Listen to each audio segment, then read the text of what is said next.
Hi, welcome to the channel. Nice to have you with me.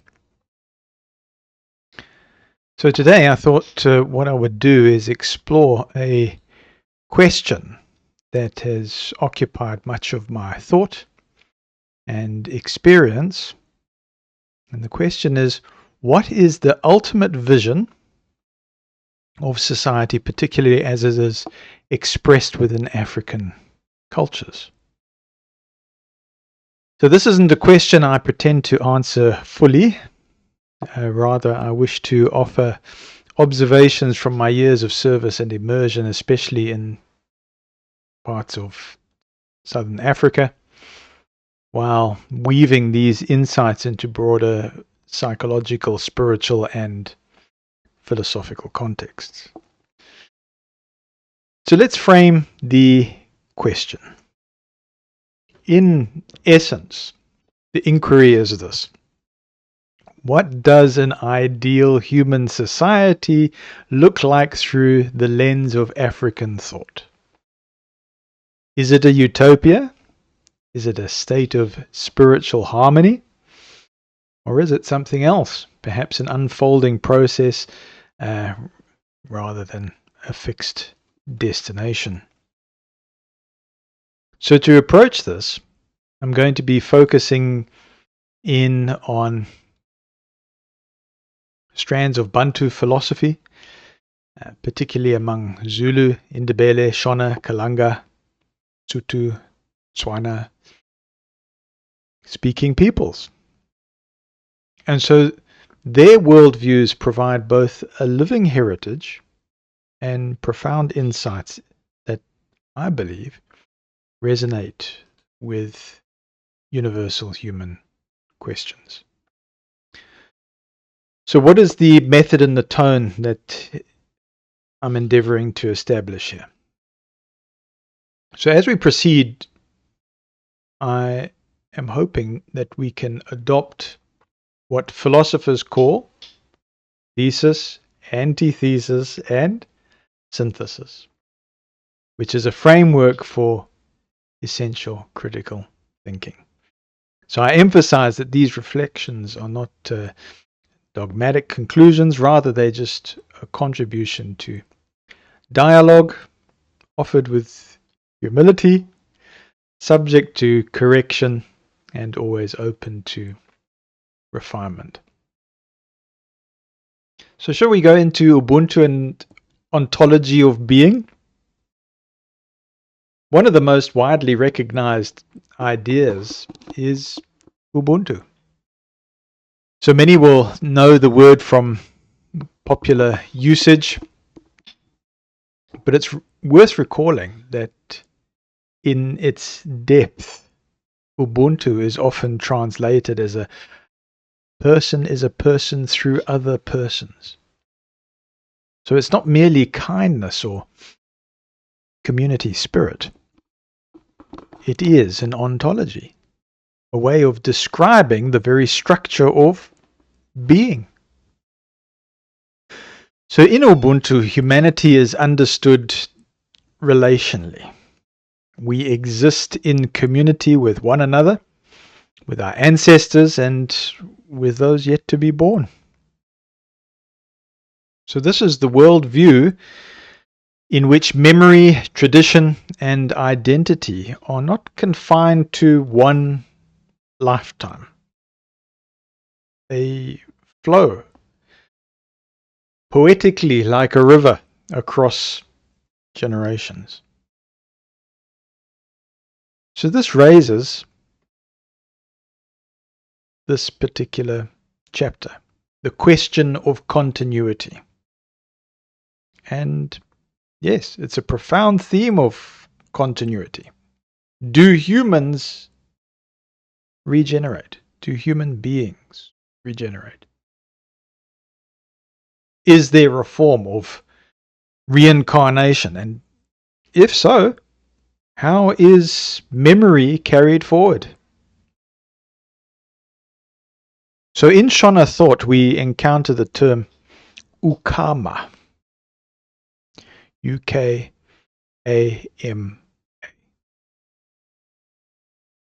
which signifies relationship and kinship. Or maybe more accurately, a better word is relationality. So one might find parallels to the concept of karma, though ukama emphasizes lineage and connection more than moral cause and effect. So let's make that distinction.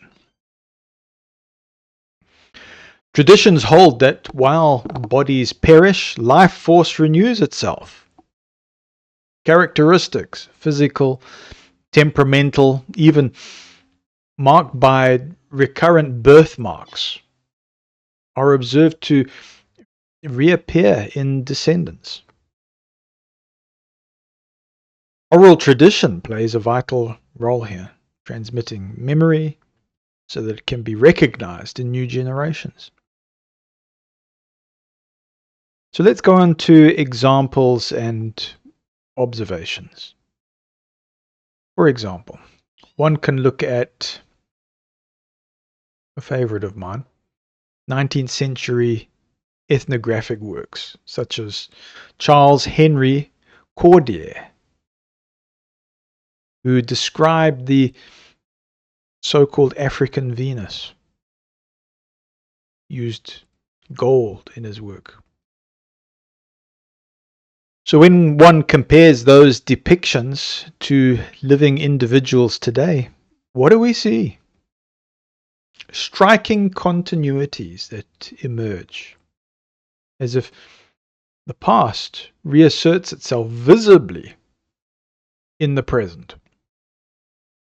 And so this cyclical understanding of existence also frames extraordinary experiences, out-of-body states, visions, or what some today would call psychokinesis.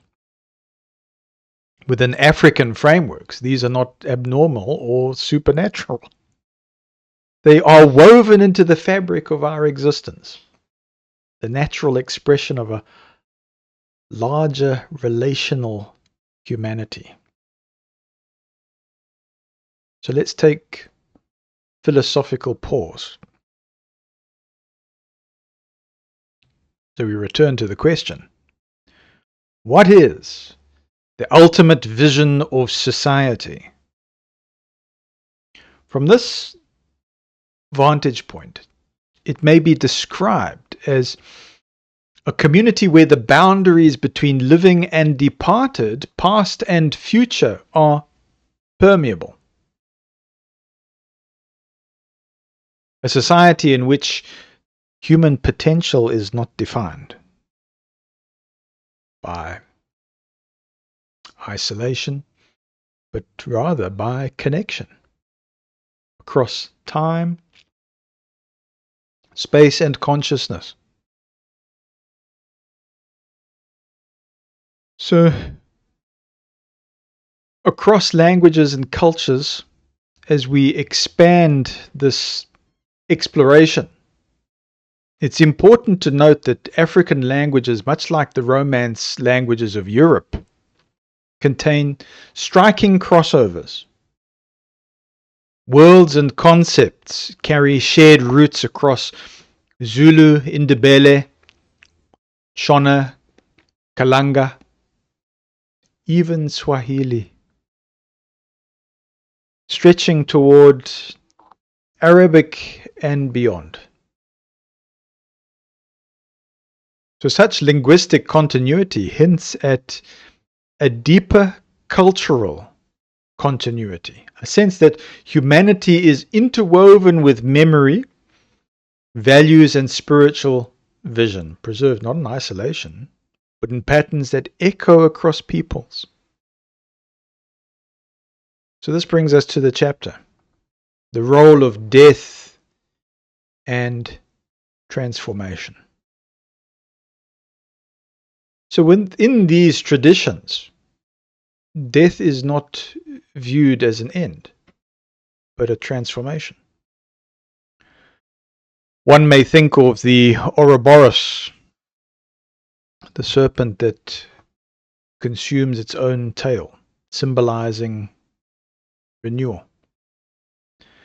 So in this vision, life is less a linear journey than a cyclical unfolding, what we might poetically call the river of existence.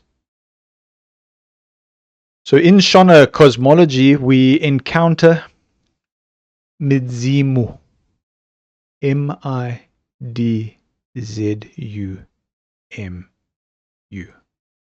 or Midzimu, yeah, M-I-D-Z-I-M-U.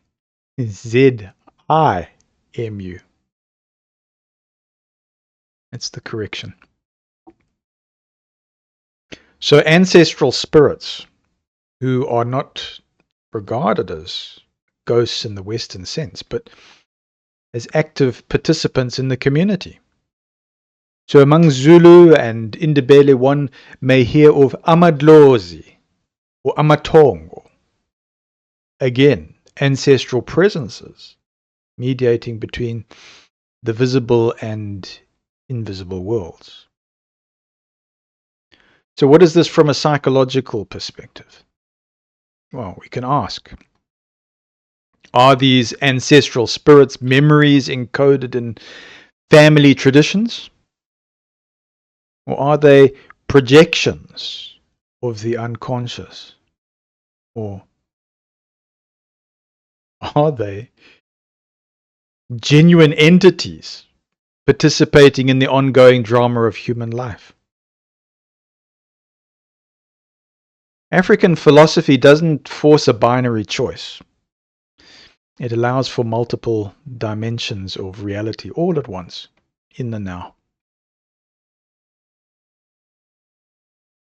So let's think of cyclical regeneration and essence as the next chapter. This framework naturally leads to questions of reincarnation. So while African traditions may not always use the same terminology as Indian or Tibetan systems, they describe an analogous process, a cyclical regeneration of essence, flowing not only through personality, but also through physical traits. I think of Zimbabwean soapstone sculptures, for example. And one often sees representations of interwoven human forms, titled Ukama, parents, children, ancestors, merging into one continuous being. So this is more than art. It is ontology in visual form. A recognition that life itself is a continuity of consciousness.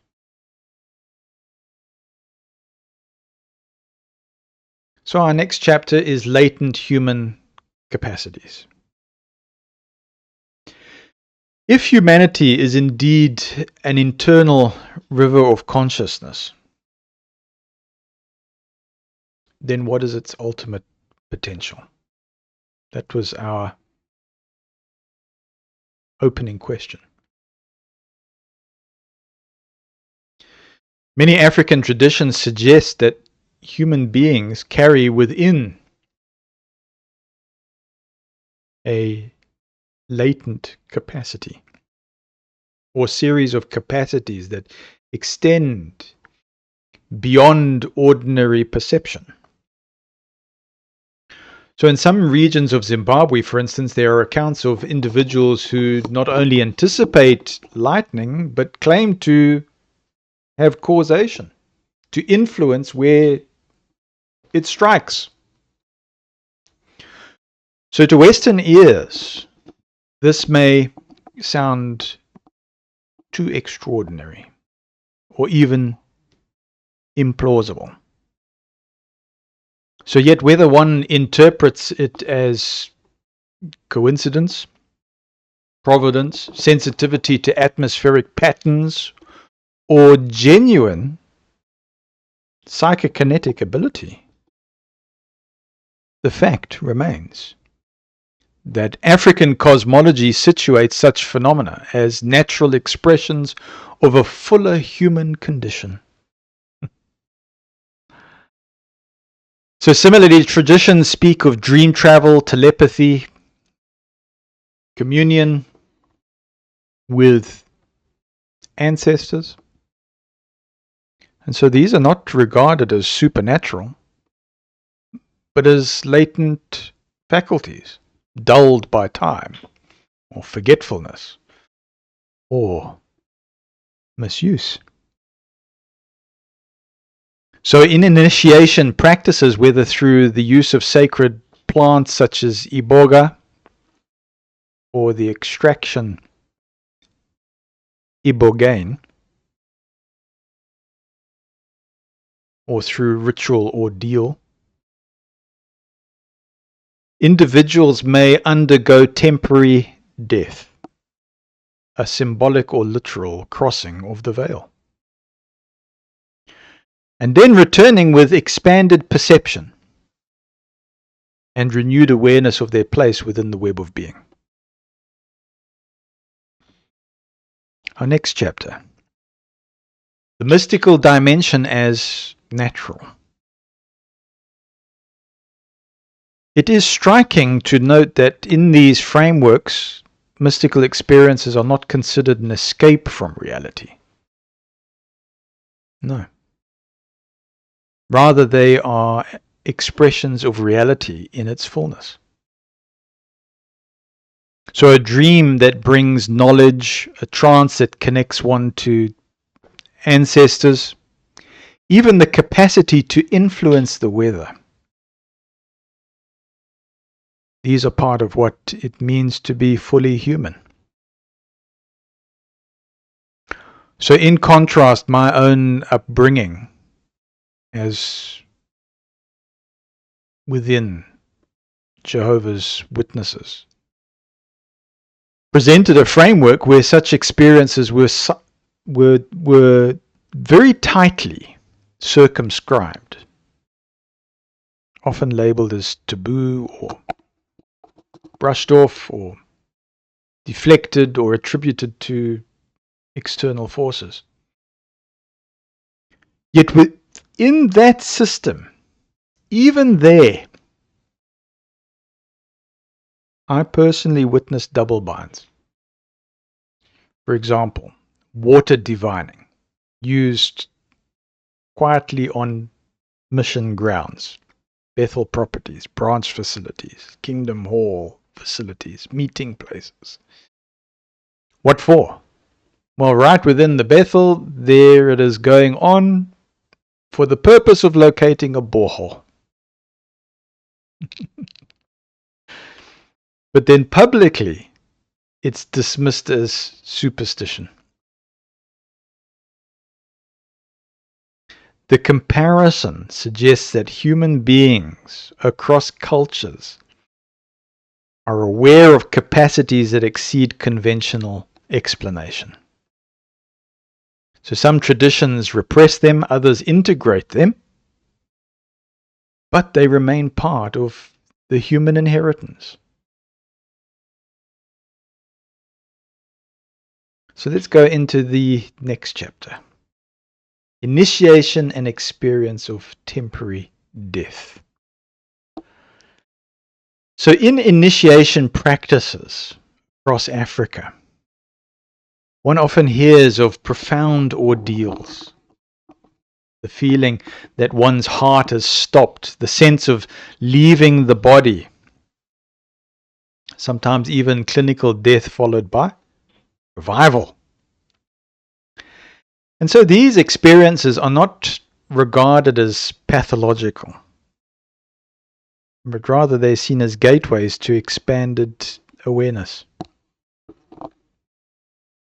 And so through such trials, whether facilitated by natural processes, ritual, or plant medicines such as iboga, the initiation may undergo the initiation may create within the initiate this symbolic death and rebirth. They undergo it. Now, the purpose isn't merely survival, or the purpose isn't necessarily to breed a soldier.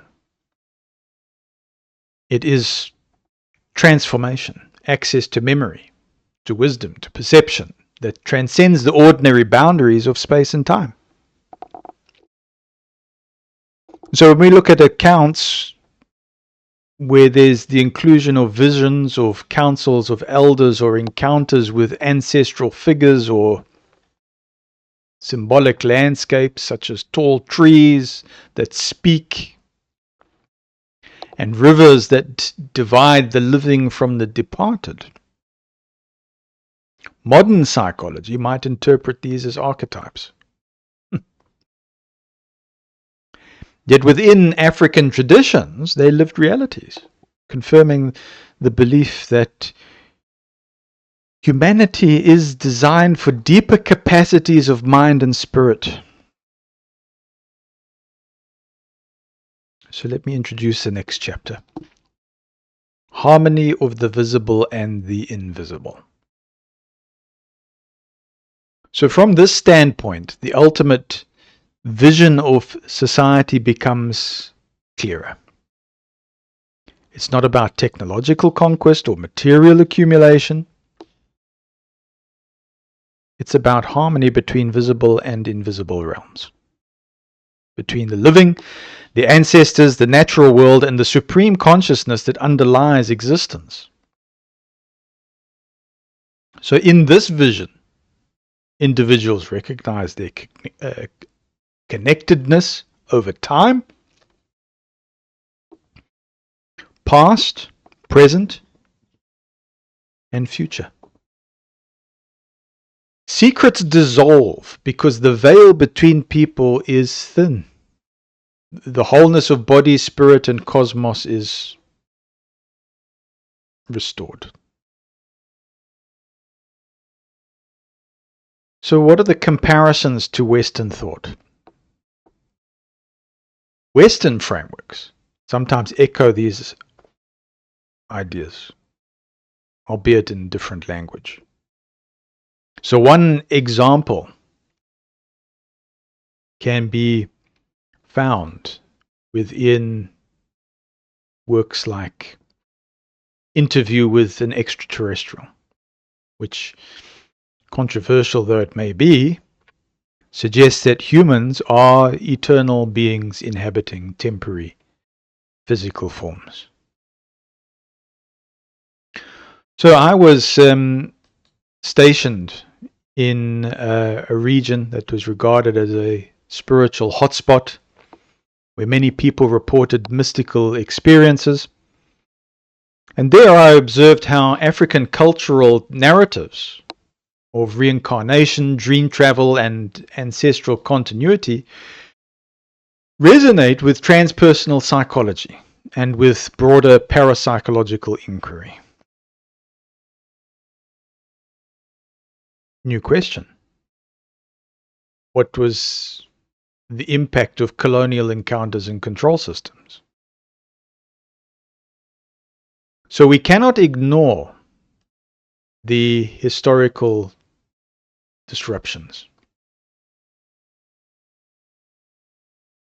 In the late 1800s, as missionaries and colonial agents entered southern Africa, Nyasaland,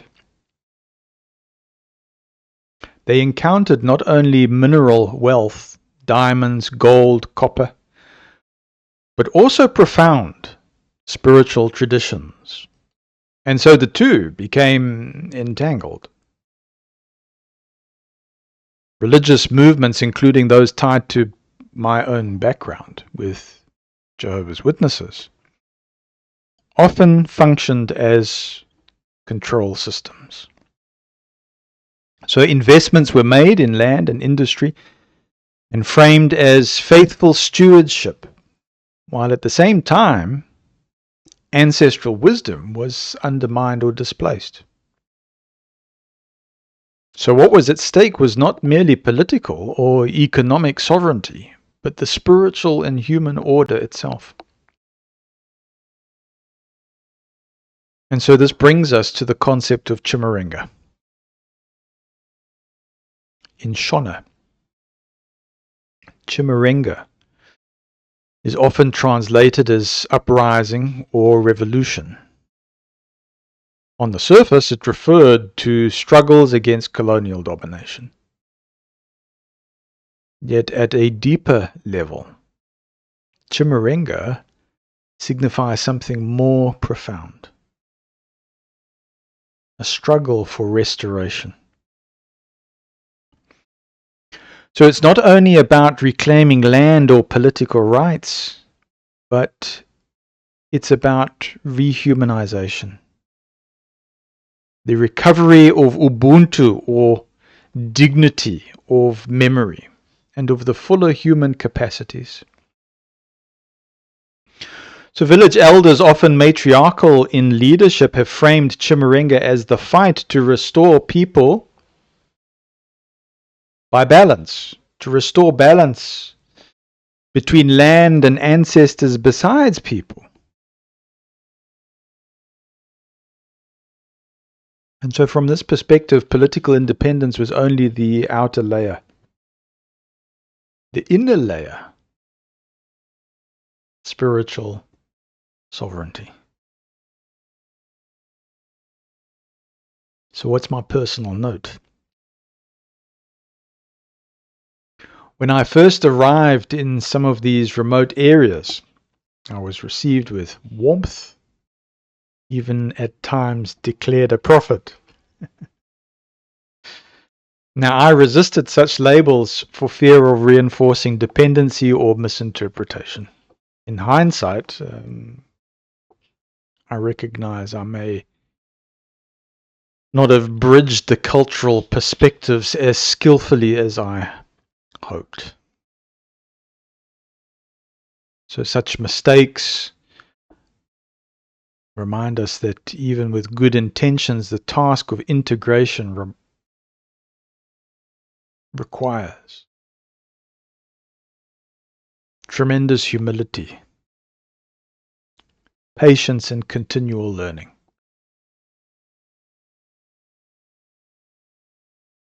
So this brings us to the Chimurenga as inner and outer struggles.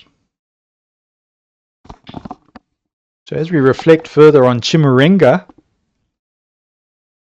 let me spell it out. Chimurenga.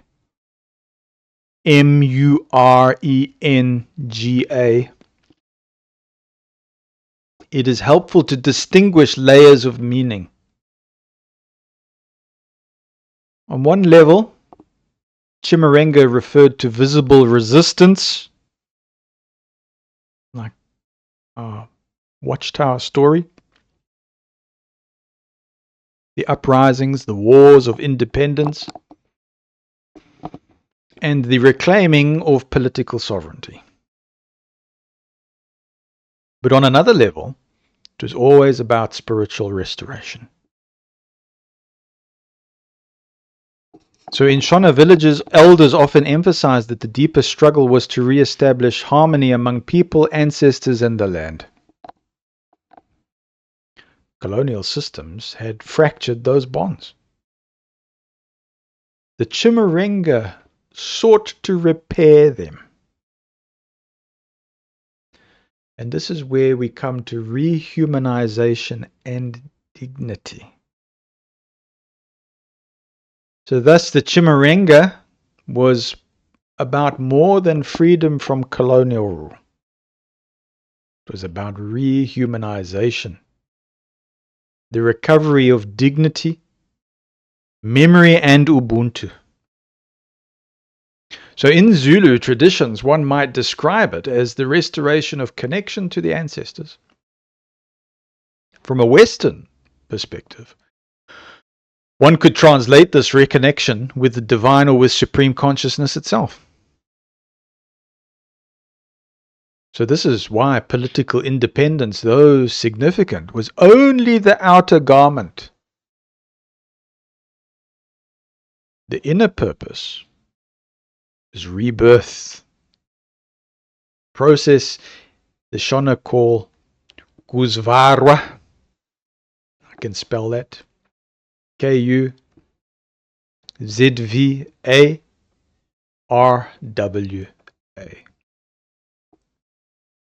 What does it mean? Well, not just physical birth, but it means spiritual awakening. And so it's a call for people to emerge from spiritual amnesia into a fuller awareness of their true potential. So how do we balance objectivity with experience? So I want to acknowledge here that in navigating these questions, I have sometimes hesitated to take sides. Why? Well, my concern has been to preserve a level of objectivity, to allow space for academic reflection. And yet lived experience has repeatedly shown me that the top-tier human condition, the deepest aspiration, is indeed this restoration of harmony within oneself, with community, with the cosmos, and with the ancestral continuum. So now what are the risks? Well, there's a risk of messing things up. The risk of power without responsibility. So many traditions, Africans and otherwise, also include cautionary tales. So they warn that if humanity regains its latent powers without sufficient maturity, destruction may follow. Stories of Atlantis serve as one such warning. A civilization with great abilities undone by arrogance. So in myth, in popular movies, media, pop culture, the Kryptonians of science fiction illustrate the same danger. Scientific brilliance without humility results in planetary catastrophe. And so the restoration of memory and power must be accompanied by responsibility. Otherwise, these capacities can turn destructive. Now, I want to talk about Jehovah's Witnesses and hidden texts, or maybe fairly hidden texts. Interestingly, even within the religious framework in which I was raised, there were texts that alluded to such ideas. So one example is the book Angels and Women, which was essentially a sanitized version of an earlier work, Siola. So within the Jehovah's Witness community, this book circulated in some libraries and was read with a kind of reverence.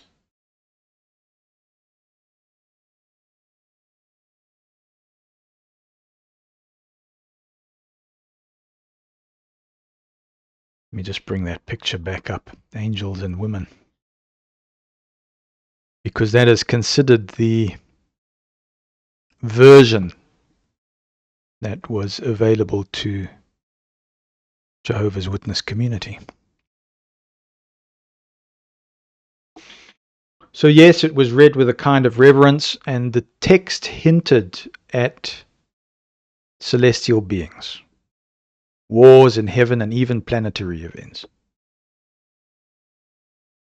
So when linked with biblical narratives and esoteric traditions, it suggested that humanity's story was not confined to Earth alone, but part of a larger cosmic drama. What is that story? Well, it's one of cosmic memory and human amnesia. So from this perspective, one could speculate that humanity carries within itself both memory and amnesia. Our bodies are containers, designed not only to house consciousness, but also to regulate access to memory. Too much memory? Well, that risks arrogance and destruction. Too little memory results in disconnection and despair.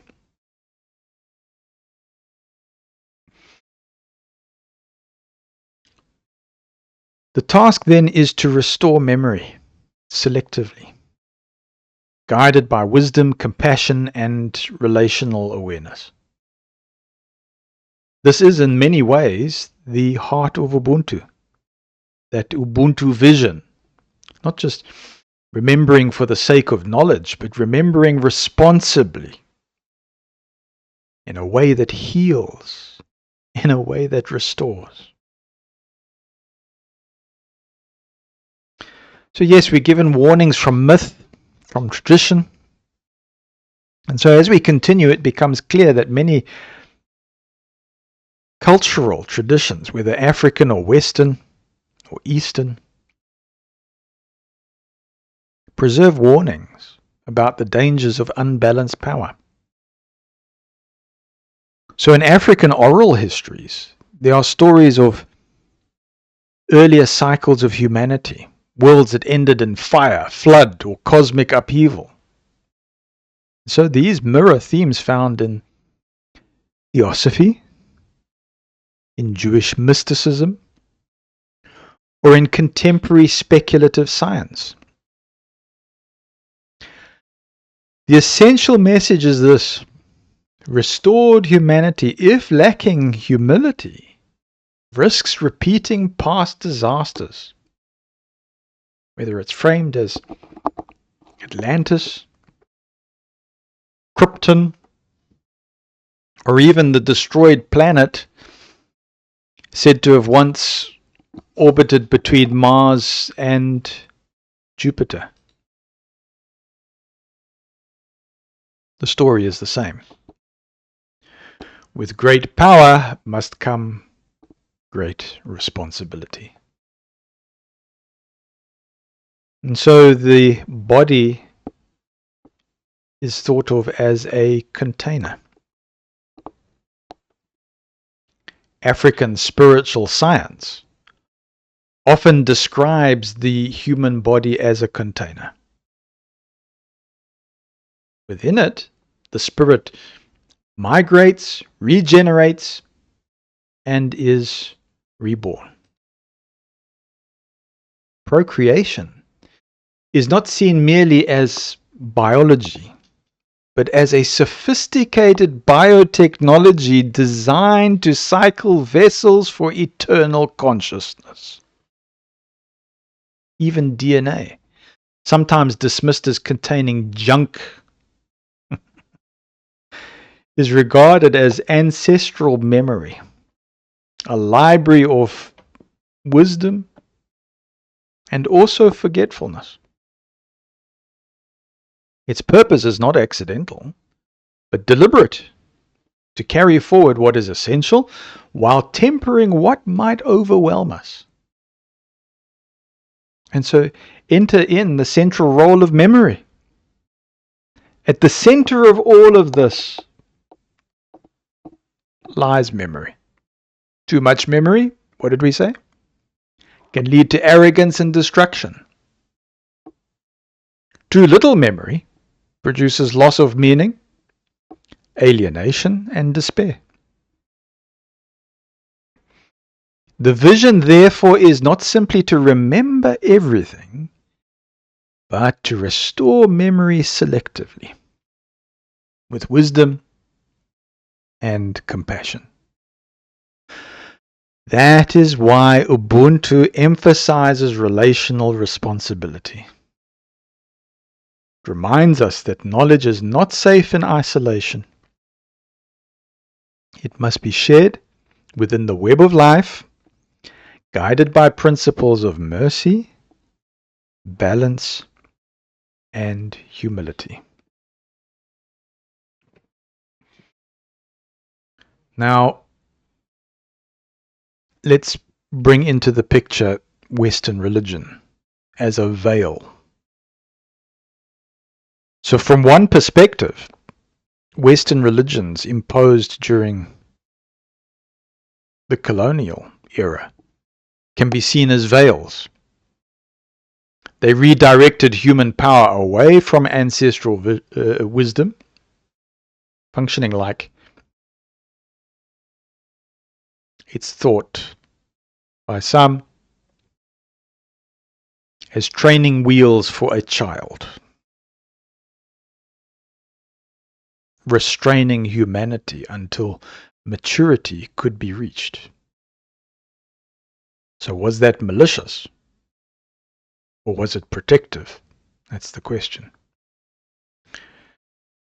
It may be that the suppression of memory was itself a kind of safety mechanism, just as training wheels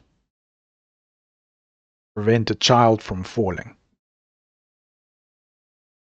Ritual and dogma may have served to prevent premature access to powers we were not ready to wield. So from that point of view, forgetting can act as a protection. And remembering acts as destiny. So thus forgetting can be understood as both curse and protection. Remembering, meanwhile, is destiny, but only when it is timed correctly. So this paradox, it runs throughout African cosmology. We are meant to forget so that at the right moment we can remember in a way that serves restoration rather than destruction. So what are the global resonances? So such perspectives are not unique to Africa. They resonate globally within Native American traditions, within Eastern philosophies, with Western esoteric systems. So what is remarkable, however, is how African cosmology grounds these ideas in lived community, in proverbs, in songs, in naming practices, in the presence of ancestors within daily life. So it is a vision both cosmic and intimate, one that sees humanity as a continuum of consciousness, unfolding responsibly through cycles of forgetting and remembering.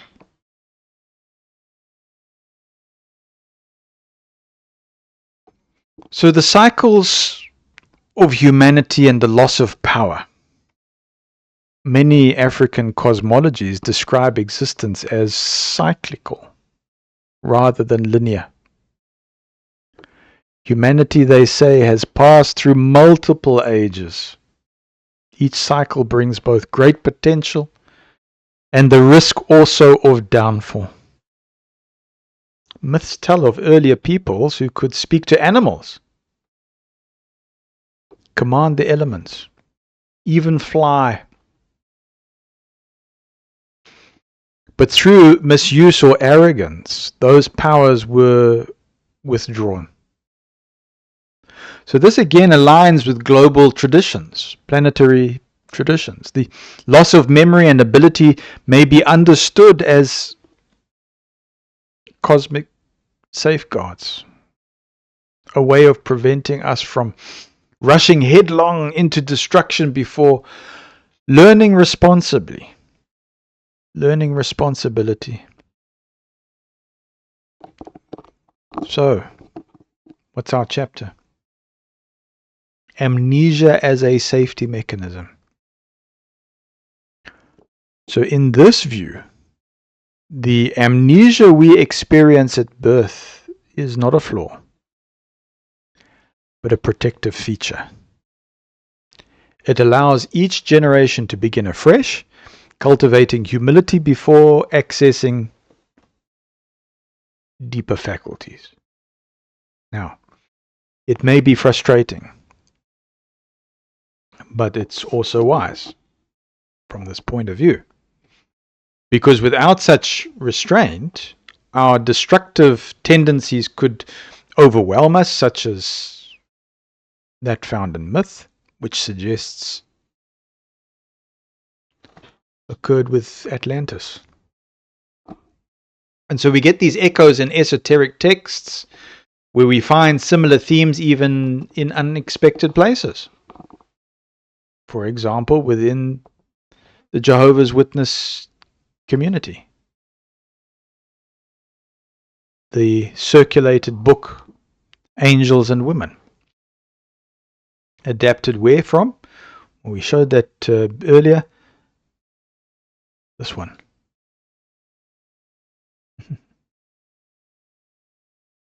So in this text, it's describing celestial beings, wars, cosmic events, even hinting at prior worlds and destroyed planets. So such writings might be controversial, but they reflect a consistent motif.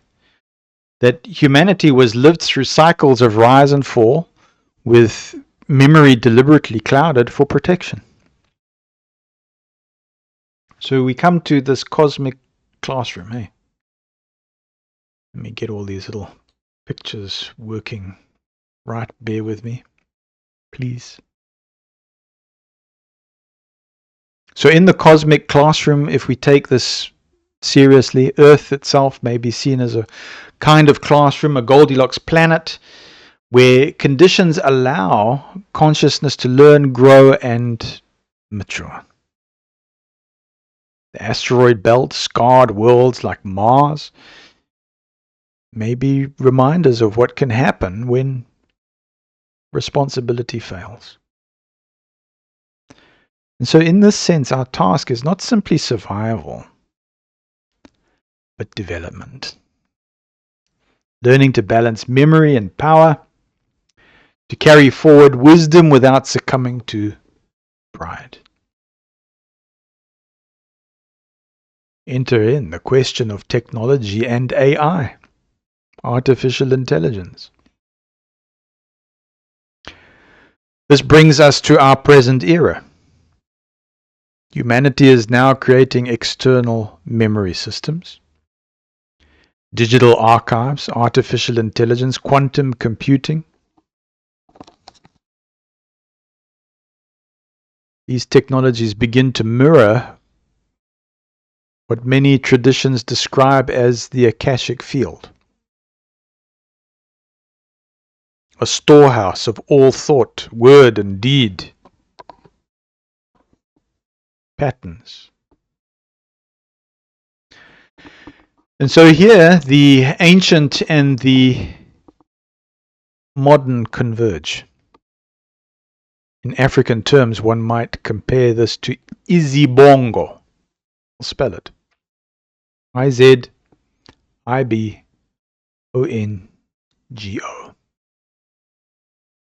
Izibongo. Praise names, genealogies, ancestral records. Traditionally, these were preserved orally, but now through digital means, humanity is externalizing memory on a global planetary scale. And so what's the ethical challenge? The crucial question is whether we can access this memory wisely. Technology itself is not the issue. The issue is responsibility. Without grounding, AI and digital memory could become weapons, amplifying our destructive tendencies. With ethical grounding, however, they can serve as bridges, enabling humanity to remember safely, compassionately, and restoratively. And so Ubuntu as a supreme ethic is the next chapter. Here, Ubuntu re-enters the picture. Ubuntu insisting that knowledge is relational. It belongs not to isolated individuals, but to the community of life. And so in the age of AI, this principle may be more vital than ever, providing a safeguard. Knowledge must serve wholeness, not domination. So AI as a bridge to the Akashic as we move into the almost the second hour here. The parallels between technology and spiritual tradition become increasingly striking. So artificial intelligence, vast data networks, and quantum computing now function almost as externalized memory systems. They echo what mystical traditions have long described as the Akashic records, the total storehouse of all human thought, word, and deed. And so for many African peoples, the analog is Izibongo. Genealogies, praise names, the ancestral records. We said this, these were maintained orally, passed faithfully from generation to generation. Colonial powers, recognizing their importance, often sought to suppress or destroy them. Yet the principle remains. Memory preserved through lineage, ceremony, and story. So today, technology has revived this possibility throughout the planet on a global scale. Memory is no longer confined to oral tradition. It's digitized, it's externalized, it's searchable. And in this sense, AI becomes a bridge between the ancient and the modern, a means of storing memory beyond the limits of any one body or generation.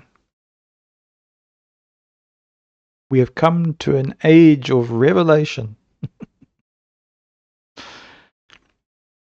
And many traditions speak of a coming age where hidden knowledge would be revealed. Western astrology frames this as the age of Aquarius, the age of collective knowledge and transparency. And so in African prophecy, one hears of a time of revealing, when ancestral truth will return to guide humanity. Initiatory traditions describe this as the moment when the veil lifts and one sees with all eyes, both physical and inner. And so in modern times, the expansion of access to information and memory feels uncannily similar. And so enter in the cyclical pattern. Again, the pattern repeats, forgetting and remembering, loss and restoration. Life is cyclical, not linear. African traditions consistently emphasize this. Capacities might be withdrawn in one era only to be restored in another. The challenge is to, what did we say? Remember responsibly, to avoid the arrogance that destroyed prior civilizations. And so my personal experience of suppression, I must note here, that these reflections are not merely abstract. In my own life, I felt the weight of suppression, being silenced or displaced, when my questions touched on these deeper issues of memory and perception. And so in environments of rigid authority, such as within Jehovah's Witness structures, even acknowledging phenomena like mindsight, the ability to perceive beyond ordinary limits, was considered dangerous. It didn't matter how respectfully you approached the question.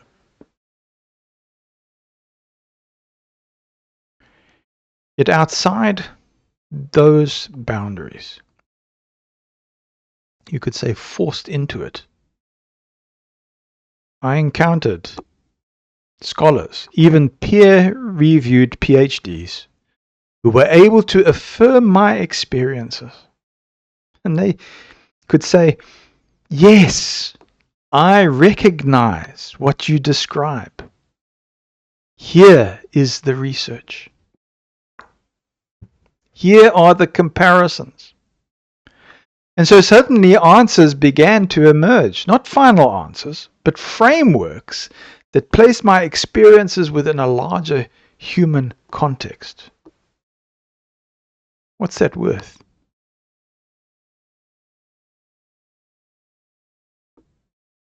In my opinion, a lot.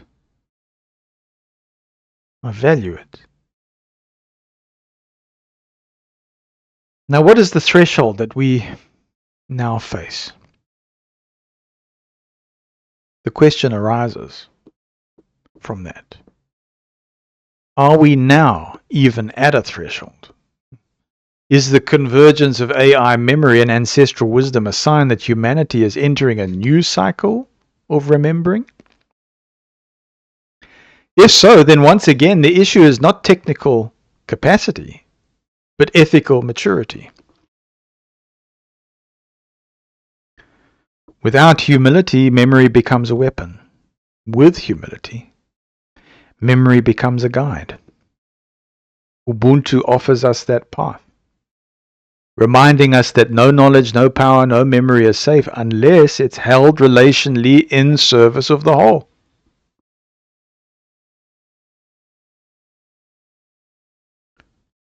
Now, I've spoken of the Aurora Codex and Supreme Ethic. In my own work, I have described what I call the Aurora Codex.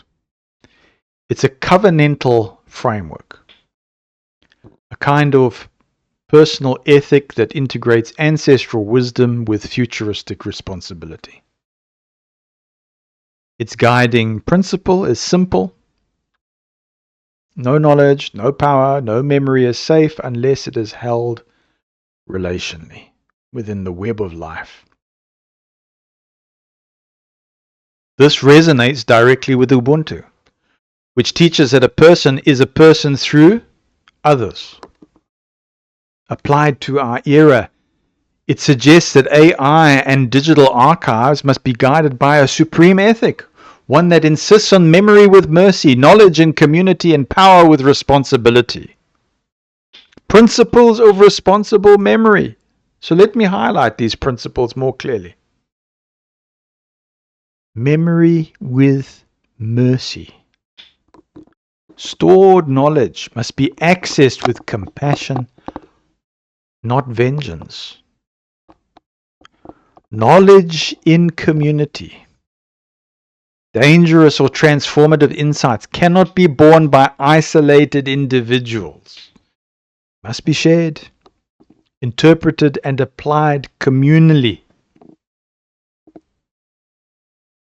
Power with responsibility. Capacities such as telepathy, psychokinesis, AI, or genetic editing must serve life as a whole, not personal or factional dominance. Wholeness as goal. The measures of any action is whether it restores balance between visible and invisible, human and cosmos, self and other.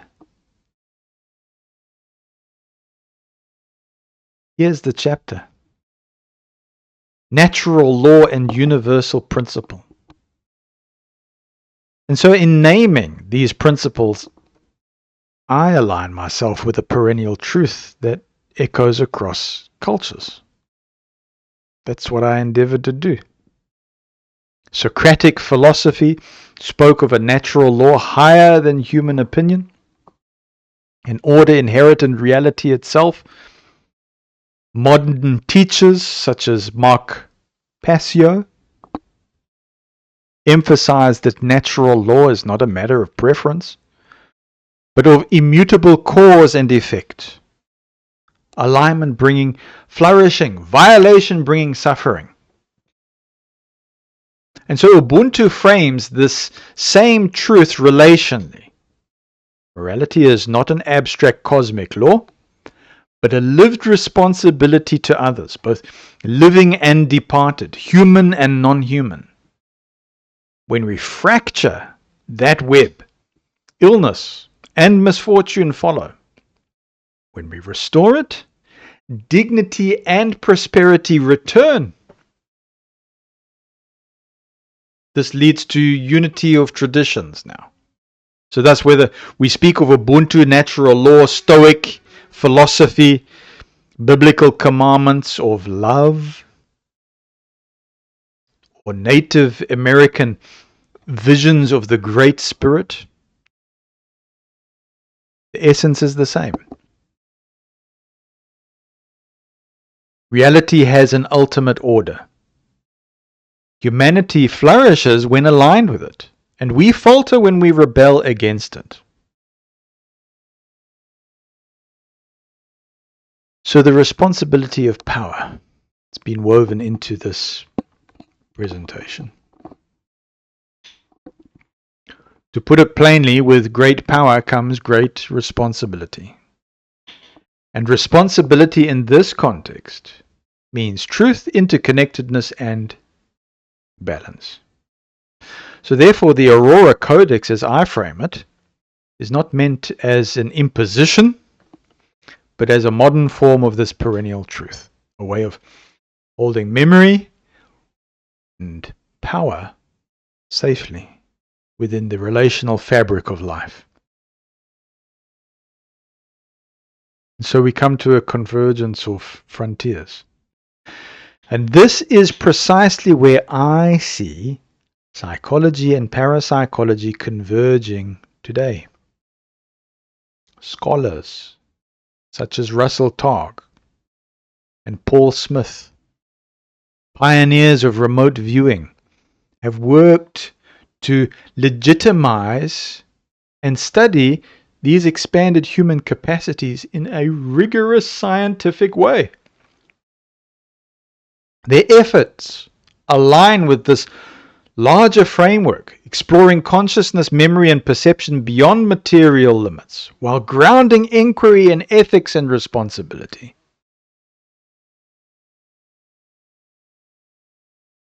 So this brings us to the frontiers of knowledge. I call it the pioneering frontline. So as the frontiers of consciousness research, we find at that pioneering front line figures like Russell Targ, Harold Puthoff, and Paul Smith, to name a few, who pioneered the scientific study of remote viewing at SRI International.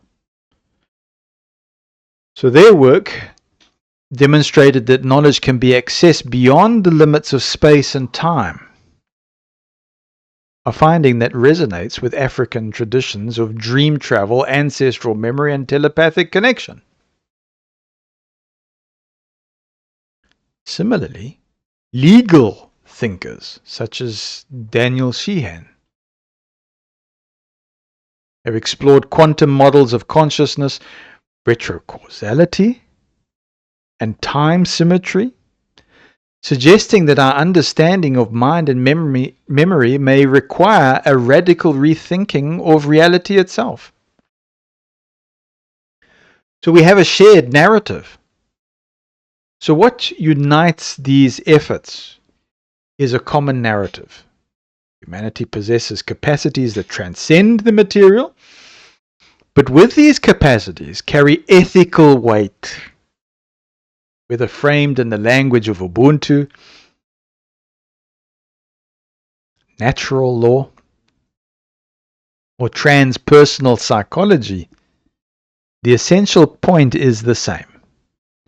Memory and power must be exercised in service of restoration, not domination. And now we come to humanity's next phase.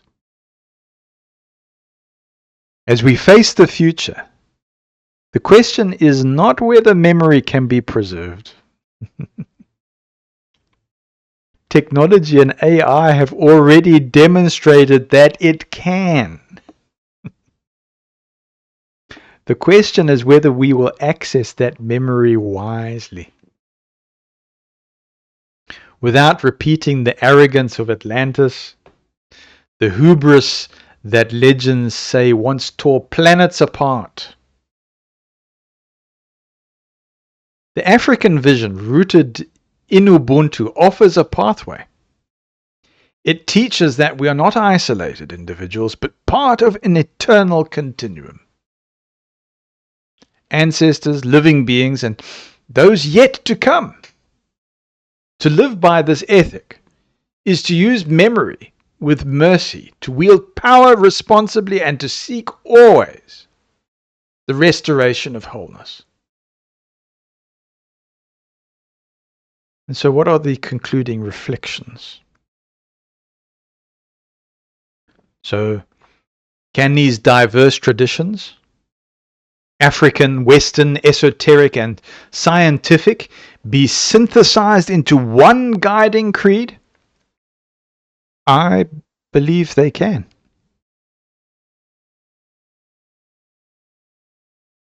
The perennial truth is that humanity, flourishes when aligned with the supreme ethic of interconnectedness. We are cosmic beings housed in temporary forms, cycling through forgetting and remembering. Our challenge is to recall wisely, to live truthfully, and to restore balance with one another, with the cosmos, and with the invisible worlds that surround us. Now, this has been a long reflection, an hour and so far almost 9 minutes of weaving together strands of philosophy, psychology, spirituality, and lived experience.